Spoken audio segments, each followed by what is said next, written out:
जय Hind friend, India और pride में आप सभी का स्वागत है। फ्रेंड्स, यहाँ पे आचार्य रामचंद्र शुक्ल कृत हिंदी साहित्य का इतिहास पे हम चर्चा कर रहे हैं।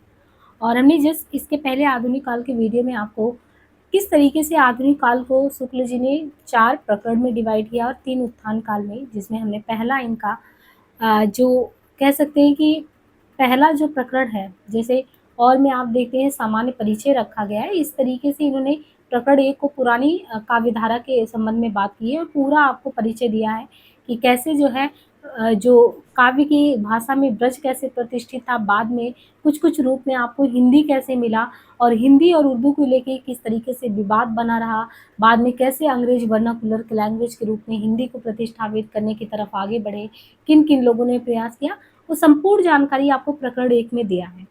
अब यहाँ पे इन्होंने प्रकरण 2 है जो कि संवत में 1900 से 1925 में डिवीजन किया है। और कभी भी मान लो आपका ईस्वी में आता है तो आपको सिर्फ ये चीज़ 57 माइनस कर देना है, यही चीज़ संवत को आप कन्वर्ट कर देंगे तो ये ईस्वी में आ जाएगा।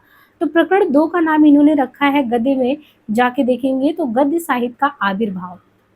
प्रकरण 2 गद्य साहित्य के आविर्भाव की बात करते हैं कि आखिर ये गद्य साहित्य शुरुआत कैसे हुआ।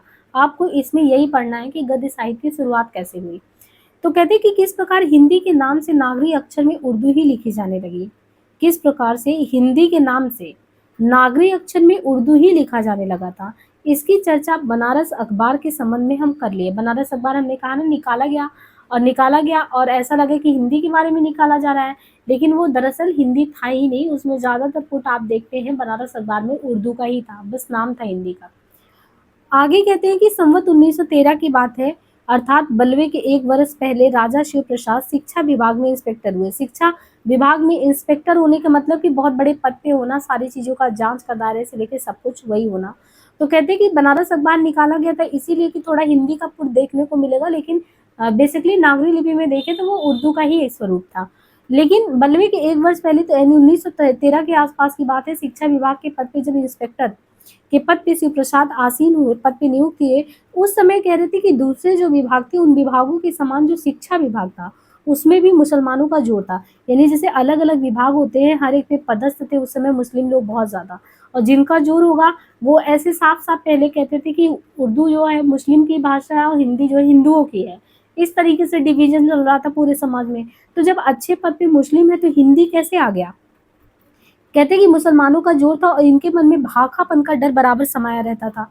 वे इस बात से हमेशा डरा करते थे कि कहीं नौकरी के लिए हमको भाखा भाखा बोले तो उस समय की संस्कृत से लगाव वाली हिंदी ना सीखनी पड़े। यानी जो मुस्लिम कम्युनिटी थी उस समय इस चीज़ के लिए डर रही थी कि अगर अंग्रेज जो है बहुत ज़्यादा हिंदी की तरफ उन्मुख हुए तो कहीं हमको, जिनको ये भाखा कहते हैं, भाखा बोले तो संस्कृत मिक्स हिंदी, कहीं ये इन लोगों को ना सीखना पड़ जाए। क्योंकि शुरुआत से आप देखिए मुगल कालीन सत्ता जब से रही राज दरबारों में फारसी अरबी यही सब का बोलबाला था, हिंदी तो कहीं पता ही नहीं था। अब ये लोग इनसे डर रहे थे और अंग्रेजी का कोई विरोध करता नहीं क्योंकि अंग्रेजों का वो अपना था तो वो तो करना ही करना था। तो बात इन लोगों को ये हुआ। अब कहते हैं कि इसलिए इन्होंने पहले तो उर्दू के अलावा हिंदी की पढ़ाई की व्यवस्था का घोर विरोध किया कि हम उर्दू पढ़ लेंगे, हिंदी नहीं पढ़ेंगे। उनका ये कहना था कि जब अदालती कामों में उर्दू ही काम में लाया जा रहा है, अदालत के काम में उर्दू लाया जा रहा है, तब एक और ज़बान का बोझ हम क्यों अपने ऊपर डालें। भाखा में हिंदुओं की कथा वार्ता आदि कहते सुन वे हिंदी को गंवारी बोली कहते। जब हिंदुओं की कथा वार्ता हो तो हिंदी कथा वार्ता आप देखते हैं कि संस्कृतनिष्ठ होता है तत्सम शब्दावली से। तो ये लोग कहते हैं तो गंवारों की बोली है, गंवार वाली बात करते हैं, गंवार के टाइप में बोलते हैं। तो ये संस्कृत को गंवारी टाइप में मानते थे, संस्कृत हिंदी को गंवारी बोली कहते थे। अब इस परिस्थिति में जो राजा शिव प्रसाद थे उनको हिंदी की रक्षा के लिए, यानी ये शिक्षा विभाग पदस्थ थे और इनको लगाव था हिंदी से। अब ये उस पद पे रहते हुए इनको बड़े मशक्कत करनी पड़ेगी, हम हिंदी का समर्थन करें तो कैसे करें।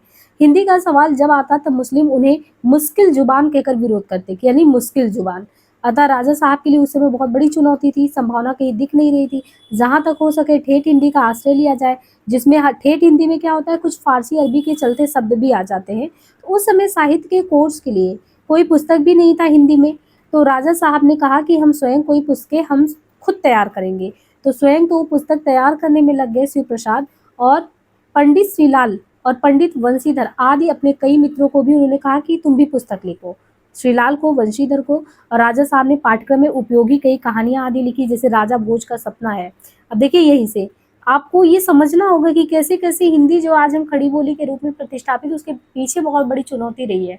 शिक्षा विभाग पे अगर इंस्पेक्टर पद पे राजा शिव प्रसाद अगर हिंदी के समर्थन में नहीं होते, तो हिंदी खड़ी बोली को आने में और ज़्यादा चुनौती का सामना करना पड़ता, क्योंकि जितनी मुस्लिम कम्युनिटी थी सब विरोध कर रहे थे। इन्होंने स्वयं अपने हाथ में ये लिया कि हम पुस्तकें लिखेंगे, अपने मित्रों से लिखवाएँगे, और इसी में इनका राजा भोज का सपना, जो हम कहानी सुनते हैं राजा भोज का सपना, वीर सिंह का वृत्तांत, आलसियों का कोड़ा, और संवत 1900 से लेकर 1900 के बीच 1909 के 1900 के बीच शिक्षा संबंधी अनेक पुस्तक हिंदी में निकली, जिनमें से कुछ का उल्लेख यहाँ पे किया जा रहा है। जैसे जो पंडित वंशीधर मित्र थे, इन्होंने जो आगरा नॉर्मल स्कूल के मुदर्रिस थे, पंडित वंशीधर जो थे आगरा नॉर्मल स्कूल के मुदर्रिस थे, हिंदी उर्दू का एक पत्र निकाले थे, हिंदी और उर्दू के मिक्स पत्र निकाले, जिसके हिंदी कॉलम का नाम था भारत खंडामृत। ये पूछा जाता है भारत खंडामृत जो है किस कॉलम से निकलता था, तो ये जो है वैसे तो हिंदी प्लस उर्दू का मिक्स पत्र निकाला पंडित वंशीधर ने, हिंदी को प्रतिष्ठापित करना था, पर उसके हिंदी कॉलम का नाम इन्होंने भारत खंडामृत रखा और उसी के उर्दू कॉलम का नाम आबे हयात रखा था। और उनकी ही लिखित पुस्तकों का नाम अगर देखें तो पंडित वंशीधर का है पुष्प वाटिका। पुष्प वाटिका जो है बताते हैं गुलिस्तां के एक अंग का अनुवाद है, गुलिस्तां के एक अंग का अनुवाद है पुष्प वाटिका 1909 में। और भारत वर्षीय इतिहास संवत 1913 में पंडित वंशीधर ने निकाला। इसके अलावा इन्होंने और भी निकाला, जैसे जीविका परिपाटी और ताज की पुस्तक थी संवत 1913 में, जीविका परिपाटी निकाला, जगत वृत्तांत निकाला 1915 में। तो कितना बड़ा योगदान किया। फिर पंडित श्रीलाल को भी इन्होंने काम दिया था, तो 1909 में पंडित श्रीलाल ने पत्र मालिका अपनाया, पत्र मालिका बनाया, पत्र मालिका इन्होंने बनाया। और तासी ने कई पुस्तकों का लेखक भी कहा, गारसाता तासी ने किसको, श्रीलाल को कहा ये कई पुस्तक लिखे। फिर बिहारी लाल ने गुलिस्ता के 8वें अध्याय का हिंदी अनुवाद संवत 1919 में किया। इसके बाद की बात है पंडित बद्रीलाल। पंडित बद्रीलाल ने डॉक्टर बैलेंटाइन के परामर्श के अनुसार संवत 1919 में हितोपदेश का अनुवाद किया। किसने किया, पंडित बद्रीलाल ने। पंडित बद्रीलाल ने डॉक्टर बैलेंटाइन के परामर्श के अनुसार संवत 1919 में हितोपदेश का अनुवाद किया, जिसमें बहुत सी कथाएं छाट दी गई थी। उसी वर्ष सिद्धांत संग्रह, न्याय शास्त्र और उपदेश पुष्पावती नाम की 2 पुस्तकें, यानी सिद्धांत संग्रह और उपदेश पुष्पावती नाम की 2 पुस्तकें और निकली। यहाँ ये कह देना आवश्यक है कि प्रारंभ में राजा साहब ने जो पुस्तकें लिखी वो बहुत ही चलती सरल हिंदी में लिखा, उसमें उर्दू पर नहीं भरा था। जो उनकी पिछली किताब, जैसे इन्होंने पहले किताब जो लिखा था राजा साहब ने, उसमें इतिहास तिमिर नाशक आता है, ये भी एग्जाम में पूछा गया है। पहले इन्होंने किताब लिखा था इतिहास तिमिर नाशक, तो पिछली इतिहास तिमिर नाशक में उर्दू भरा दिखता था, लेकिन अब उर्दू भरा इनका नहीं दिखता था। उदाहरण के लिए राजा भोज का सपना से कुछ अंश यहाँ पे दिया गया है। जैसे राजा भोज के सपने में देखे तो उन्होंने कहा, वो कौन सा मनुष्य जिसने महाप्रतापी महाराजा भोज का नाम नहीं सुना हो, उसकी महिमा और कीर्ति तो सारे जगत में व्याप रही, बड़े बड़े महिपाल उसके नाम सुनते ही कांप उठते और बड़े बड़े भूपति उसके पांव पर अपना सिर नवाते। मतलब इसको पढ़ के ऐसा नहीं लग रहा है कि आपको थोड़ी भी कठिनाई हो, ये सामान्य हिंदी ही लग रहा है। और फिर कहते हैं कि ये तो इतिहास तिमिर नाशक की बात कह रहे हैं कि इतिहास तिमिर नाशक में उर्दू भी मिलता था। फिर कहते हैं कि इनकी रचना अपने मानव धर्मसार, तो अपने मानव धर्मसार की भाषा उन्होंने अधिक संस्कृत गर्भित रखा। तो इतिहास तिमिर नाशक उर्दू, मानव धर्मसार में ज़्यादा संस्कृत गर्भित रखा। और फिर कहते हैं कि इस तरीके से लिखा कि मनुस्मृति हिंदुओं का मुख्य धर्मशास्त्र, उसका कोई भी हिंदू अप्रामाणिक नहीं कह सकता। इसमें आप देखते हैं कि मानव धर्मशास्त्र जो है राजा साहब ने लिखा, तो वो संस्कृत में लिखा। अब कहते हैं कि मानव धर्मसार की भाषा जो श्री प्रसाद की स्वीकृत भाषा नहीं थी, वो मान्य भाषा नहीं थी, वो सबको समझ में आने वाली भी नहीं थी, कठिन थी। कहते हैं कि प्रारंभ काल से ही वो ऐसी चलती ठेठ हिंदी के पक्षपाती थे। ठेठ हिंदी में थोड़ा अरबी फारसी भी आता था, जिसमें ये होता था कि सर्व साधारण के बीच जो भी प्रचलित अरबी भाषी शब्द उनका स्वच्छंद प्रयोग कर लिया जाए, हिंदी भी मिक्स रहे। यद्यपि अपने गुटका भी उनका साहित्य का पुस्तक है, अपने गुटका में जो साहित्य की पाठ्य पुस्तक थी, उन्होंने थोड़ी संस्कृत मिली, यानी ठेठ और सरल भाषा का आदर्श बनाए हुए संस्कृत मिक्स लिखा। संवत 1917 के पीछे उनका झुकाव उर्दू की ओर होने लगा, जो बराबर झुकाव उनका उर्दू की तरफ बना रहा। 1917 के आगे पीछे की बात है, कुछ ना कुछ वो बढ़ता गया, अब उर्दू से उनका लगाव बढ़ता गया। कहते हैं कि कारण जो भी हो ये नहीं पता, ये तो ये कहिए कि ज़्यादातर शिक्षित लोगों की प्रवृत्ति देखकर उन्होंने ऐसा किया, अथवा अंग्रेज अधिकारियों का रुख देखकर।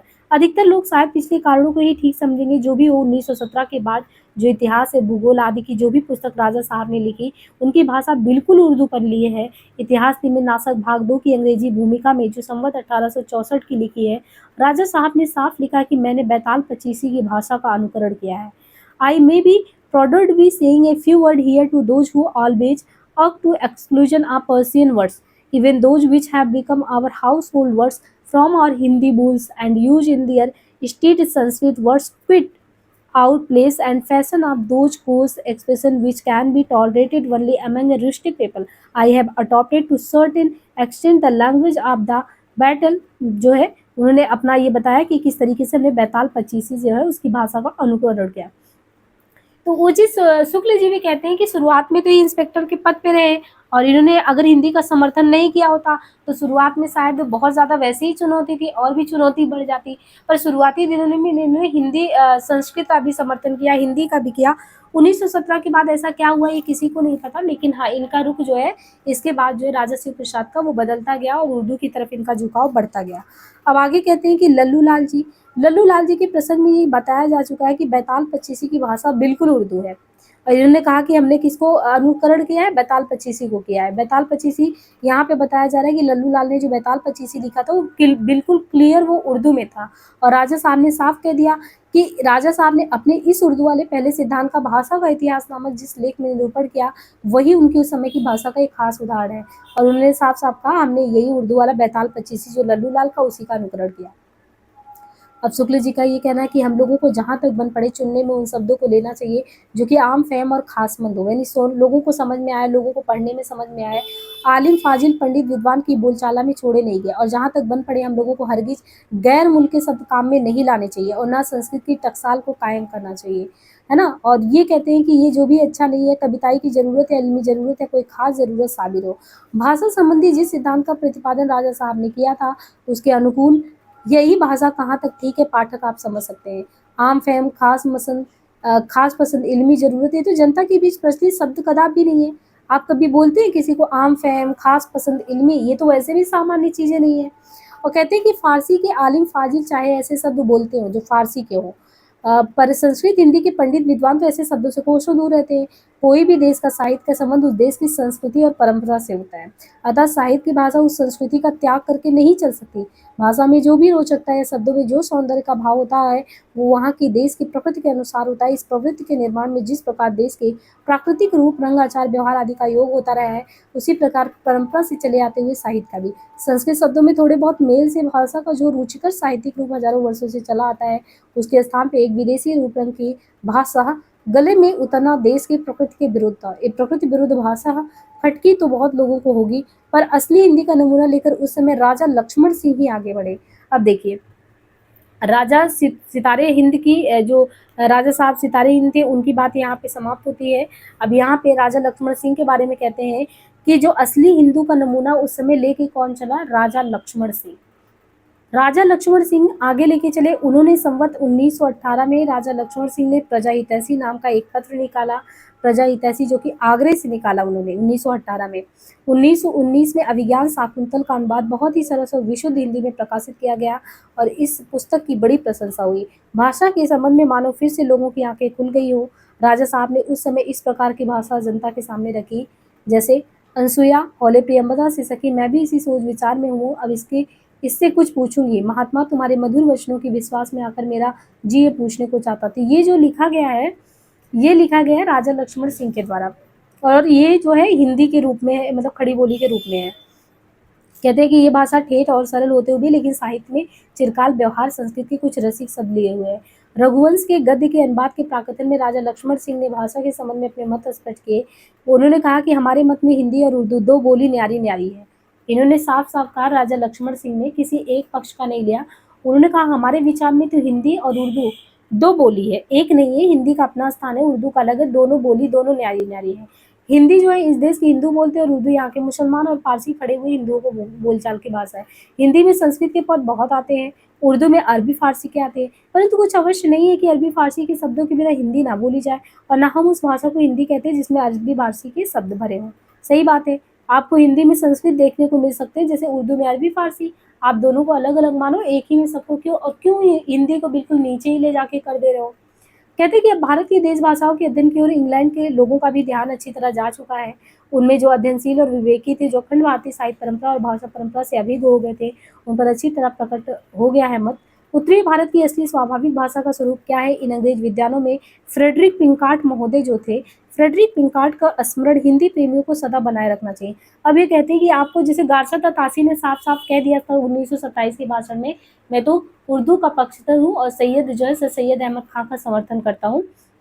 लेकिन इन्होंने कहा कि अपने जो हिंदी को बढ़ाने वाले हैं फ्रेडरिक पिंकार्ट महोदय, आपको हिंदी प्रेमियों को फ्रेडरिक पिंकार्ट को नहीं भूलना चाहिए, क्योंकि इनका जन्म संवत 1893 में, पिंकार्ट का 1893 में इंग्लैंड में हुआ।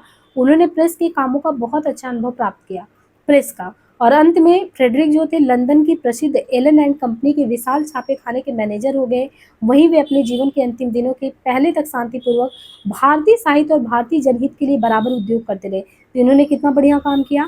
फ्रेडरिक जो कि जन्म इंग्लैंड में, लंदन में रहे, विशाल छापे खाने का नाम एलन एंड कंपनी। अंतिम दिनों तक उन्होंने भारतीय साहित्य और जनहित की सेवा की। और कहते हैं कि संस्कृत की चर्चा पिंकार्ट साहब तो लड़कपन से ही सुनते आते हैं। इसे बहुत परिश्रम के साथ उन्होंने संस्कृत पढ़ा। उसके बाद उन्होंने हिंदी और उर्दू का भी अभ्यास किया। इंग्लैंड में बैठे ही बैठे उन्होंने इन दोनों भाषाओं पर ऐसा अधिकार कर लिया कि इनके लेख और पुस्तकें छपने लगी। यद्यपि उन्होंने उर्दू को भी अच्छे अपने अभ्यास में लेके आए। यहाँ की परंपरागत प्रकृत भाषा हिंदी, जीवन भर वो उसकी सेवा करते रहे। उनके हिंदी लेख, कविता और पुस्तक की चर्चा आगे चलकर भारतेंदु काल के अंदर किया जाएगा फ्रेडरिक पिंकार्ट का।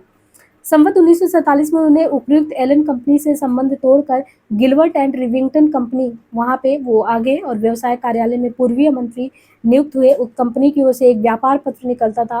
व्यापार पत्र का नाम था आईने सौदागरी। आईने सौदागरी उर्दू में निकलता था, जिसका संपादन आईने सौदागरी का पिंकार्ट करते थे। और उन्होंने उसमें कुछ पृष्ठ हिंदी के लिए भी, मतलब कि आईने सौदागरी में रख लिया था। इसकी आवश्यकता नहीं कि हिंदी के लेख वे लिखते थे। लेखों के अलावा हिंदुस्तान में प्रकाशित होने वाले जो हिंदी समाचार पत्र थे, जैसे हिंदुस्तान, आर्य दर्पण, भारत मित्र, उससे भी उद्धरण भी उस पत्र के हिंदी विभाग में वो लेते थे। अब आगे कहते हैं कि भारत का हित भी सच्चे हृदय से चाहते थे पिंकार्ट। और राजा लक्ष्मण हो गए, भारतेंदु हरिश्चंद्र, प्रताप नारायण, कार्तिक प्रसाद खत्री इत्यादि हिंदी लेखकों से उनका बराबर हिंदी पत्र व्यवहार भी होता था। उस समय के प्रत्येक हिंदी लेखक के घर में पिंकार्ट के 2-4 पत्र मिलेंगे। हिंदी के लेखकों और ग्रंथकारों का परिचय इंग्लैंड वालों को वहाँ के पत्रों में लिख लिख कर वे बराबर दिया करते थे। संवत 1952 में वे रीवा घास की खेती का प्रचार करने हिंदुस्तान में आए थे। रीवा घास मतलब जिसके रेशों से अच्छे कपड़े बनते थे। तो रीवा घास का प्रचार करने हिंदुस्तान में आए, पर साल भर से कुछ ऊपर यहाँ पे रहे होंगे कि लखनऊ में उनका देहांत 1896 में हो गया। मतलब उनका शरीर भी भारत की मिट्टी में मिला। उन्होंने साहित्य की सेवा की, भारत की सेवा मतलब अपने साहित्य के उससे प्रचार के माध्यम से की। और संवत 1919 में जब राजा लक्ष्मण सिंह ने शकुंतला नाटक लिखा था, तो उनकी भाषा देख वो बहुत खुश हुए और उनको एक बहुत सुंदर परिचय उन्होंने लिखा। बात ये थी कि यहाँ के निवासियों पर विदेशी प्रकृति और उपरंग की भाषा लादा जाना भी बहुत अनुचित समझते थे। अपना ये विचार उन्होंने अपने उस अंग्रेजी लेख में स्पष्ट किया, जो उन्होंने बाबू अयोध्या प्रसाद खत्री के खड़ी बोली की पद्य की भूमिका के रूप में लिखा था। उन्होंने अयोध्या बाबू प्रसाद खत्री को खड़ी बोली के पद की भूमिका में लिखा कि हम नहीं चाहते कि भारतीयों पे लैंग्वेज को थोपा जाए, चाहे वो अंग्रेजी हो, उर्दू हो, कुछ भी हो।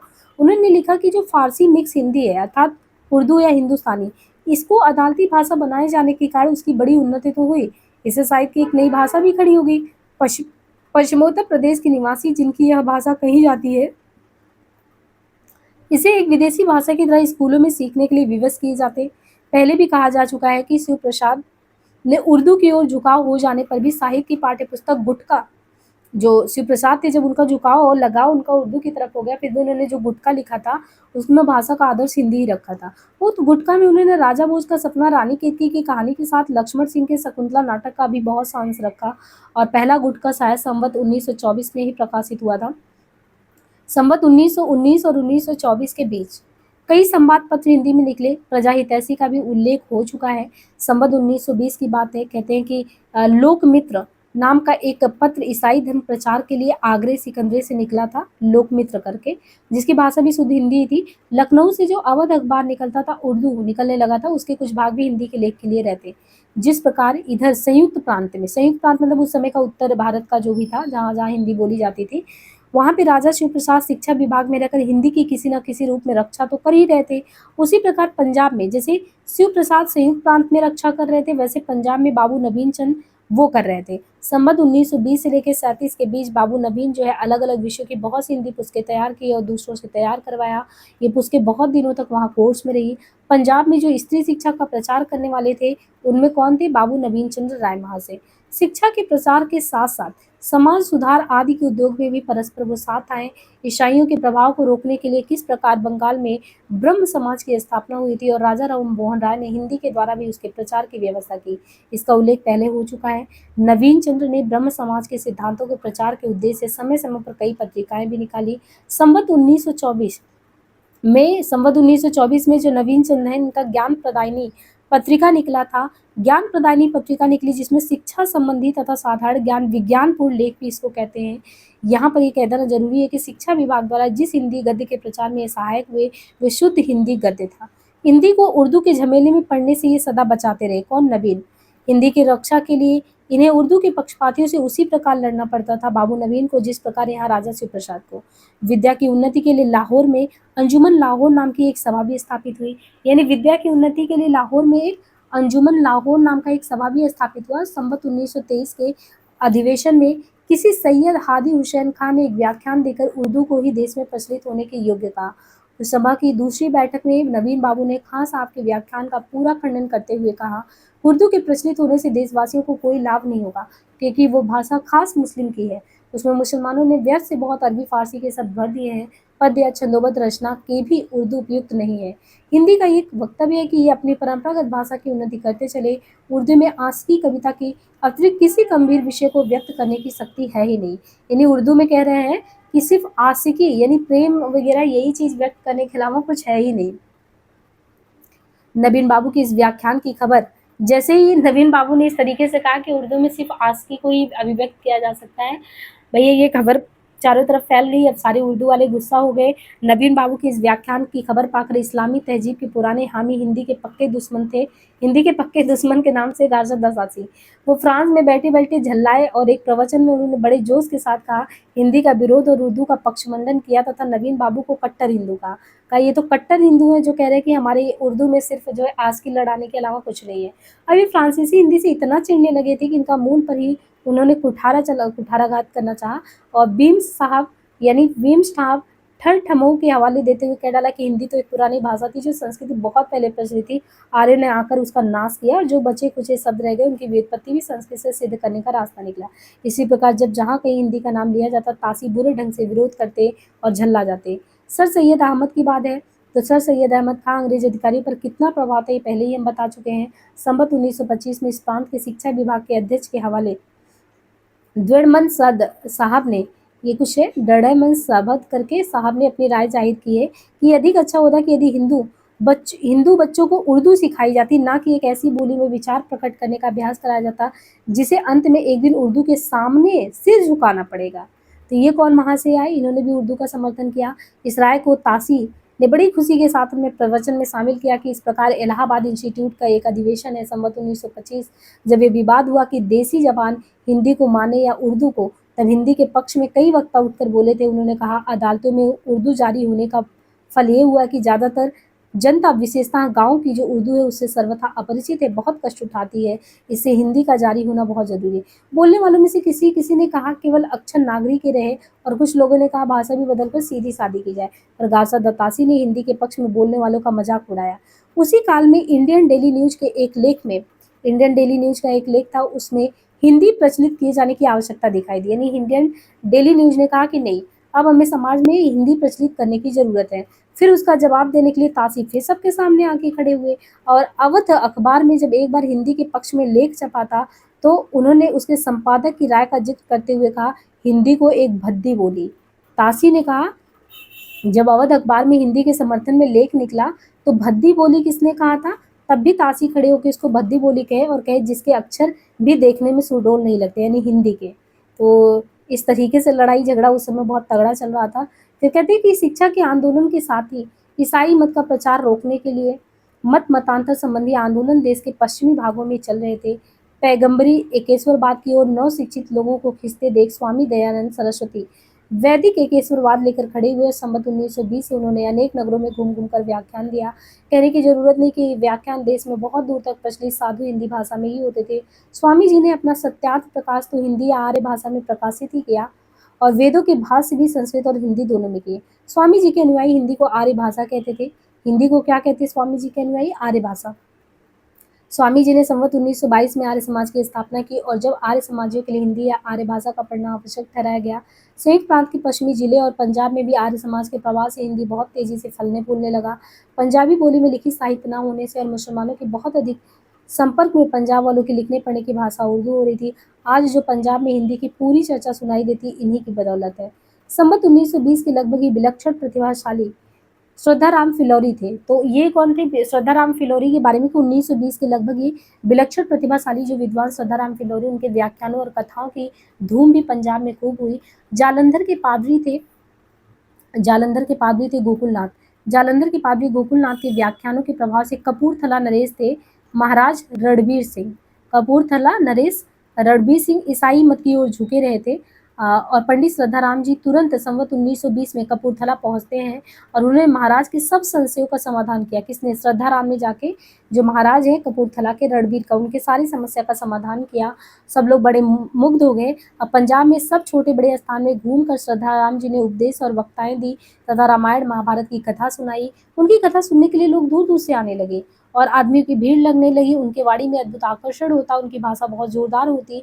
अब स्थान स्थान पे धर्मसभा होने लगा। उन्होंने पंजाबी और उर्दू में भी कुछ पुस्तकें लिखी, पर अपनी मुख्य पुस्तक श्रद्धाराम जी ने हिंदी में लिखी। मेन तो यही था, हिंदी में प्रचार करना, और इन्होंने हिंदी में लिखा और इनका सिद्धांत ग्रंथ था सत्यामृत प्रवाह। श्रद्धाराम जी का था।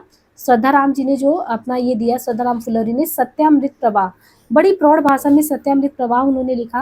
वे बड़े ही स्वतंत्र विचार के मनुष्य थे और वेद शास्त्र के यथार्थ अभिप्राय को किसी उद्देश्य से छिपाना अनुचित समझते थे। स्वामी दयानंद की बहुत सी बातों का विरोध वे बराबर करते थे। कौन करता था? श्रद्धाराम फिलौरी। वो विरोध करते थे, स्वामी दयानंद की बातों का विरोध वो करते थे। यदि भी बहुत सी बातें कह और लिख जाते थे जो कट्टर अंधविश्वासों को खटक भी जाता था, और कुछ लोग इनको नास्तिक तक कह देते। जब तक वे जीवित रहे सारे पंजाब के हिंदू उन्हें धर्म का स्तंभ समझते रहे, श्रद्धाराम फिलौरी को। और पंडित श्रद्धाराम जी कुछ पद रचना भी करते हैं हिंदी गद्य में, तो उन्होंने बहुत कुछ लिख डाला। हिंदी भाषा के प्रचार में वो लगे रहे। संवत 1924 में उन्होंने आत्म चिकित्सा नाम की एक आध्यात्म संबंधी पुस्तक भी लिखा। 1928 में हिंदी में अनुवाद किया आत्म चिकित्सा। इसके पीछे इन्होंने सिर्फ आत्म चिकित्सा ही नहीं लिखा, इन्होंने तत्व दीपक लिखा, धर्म रक्षा लिखा, उपदेश संग्रह लिखा, शतोपदेश लिखा। ये सब धर्म संबंधी पुस्तकें भी उन्होंने लिखी और अपना एक बड़ा जीवन चरित्र भी 1400 पृष्ठों का लगभग लिखा था। और भागवती नाम का एक सामाजिक उपन्यास भी संवत 1934 में इनका हम लोग पढ़ते हैं, भागवती करके, श्रद्धाराम फिलौरी का। तो अपने समय के वे सच्चे हितैषी और सिद्ध हस्तलेखक हुए। 1938 में उनका देहांत हो जाता है। जिस दिन उनका देहांत हुआ उस दिन उनके मुंह से सहसा निकला कि भारत में भाषा के लेखक दो हैं, एक काशी में है, दूसरा पंजाब में, परंतु आज एक ही रह जाएगा। कहने की आवश्यकता नहीं है कि काशी के लेखक से मतलब उस समय हरिश्चंद्र से था। राजा शिव प्रसाद आम फहम और खास पसंद भाषा का उपदेश ही देते रह गए। उधर हिंदी अपना एक रूप स्थिर कर चली। इस बात में धार्मिक और सामाजिक आंदोलन ने बहुत सहायता पहुंचाई। हिंदी गद्य की भाषा किस दिशा की ओर स्वभावता जाना चाहता था, इसकी सूचना तो काल अच्छी तरह दे रहा था। सारी भाषाओं का साहित्य चिरकाल से संस्कृत की परिचित भावपूर्ण पदावली का आश्रय लेता चला आया था, अतः गद्य के नवीन विकास में उस पदावली का त्याग और किसी विदेशी पदावली का सहसा ग्रहण कैसे हो सकता था, जबकि बंगला है, मराठी है, जो भी देश भाषा थे वो अपने यहाँ पे अपनी ही संस्कृति में फल फूल रहे थे।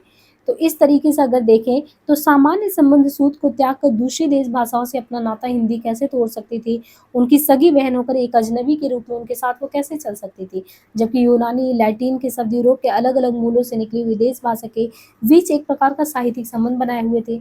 तब तक एक ही मूल से निकली हुई आर्य भाषाओं के बीच उस मूल भाषा के साहित्यिक शब्दों की परंपरा यदि संबंध सूत्र के रूप में चली आ रही थी तो इसमें आश्चर्य की क्या बात है। कुछ अंग्रेज विद्वान संस्कृत गर्भी हिंदी की हंसी उड़ाने के लिए कि जो हिंदी में संस्कृत मिला होता था और कठिनाई होती थी, तो कुछ लोग उसका भी मजाक उड़ाते और किसी अंग्रेजी वाक्य में उसी भाषा में लैटिन के शब्द भरकर पेश करते, पर उन्हें ये समझना चाहिए कि अंग्रेजी का लैटिन के साथ मूल संबंध नहीं है और हिंदी, बंगला, मराठी, गुजराती आदि भाषाएं संस्कृत के ही कुटुंब की हैं, उसी के प्राकृत रूप से निकली हैं और इन आर्य भाषाओं का संस्कृत के साथ बहुत घनिष्ठ संबंध है। राजा लक्ष्मण सिंह के समय में ही हिंदी गद्य की भाषा अपने भावी रूप का आभास दे चुकी थी। अब आवश्यकता ऐसे शक्ति संपन्न लेखकों की थी जो अपनी प्रतिभा और उद्भावना के बल से उसको सुव्यवस्थित परिमार्जित रूप दे सके। ठीक इसी परिस्थिति में भारतेंदु जी का उदय होता है 1850 के आसपास। अब हम नेक्स्ट जो करेंगे ये यहाँ से होगा प्रकरण 1 और 2 आपने पढ़ लिया है ना, प्रकरण 1 और 2, जिसमें आपको इन्होंने पहले जो है हिंदी गद्य के प्रसार के बारे में प्रकरण 2 में बताया, और हिंदी के जो काव्य बोलियों में जो है काव्य बोलियों में कि ब्रज भाषा रहा, गद्य रहा, उसके बारे में इन्होंने बात की। अब यहाँ से इनका जो शुरू होता है वो आधुनिक गद्य साहित्य परंपरा का प्रवर्तन, प्रथम उत्थान। हमने कहा था ना कि जो इनका सबसे पहले इन्होंने 4 प्रकरण में ऐसा डिवाइड किया, तो पहले प्रकरण को इन्होंने पुरानी धारा रखा। पुरानी काव्य धारा में आपको प्रकरण 1 और 2 ऐसे पढ़ा दिया गया।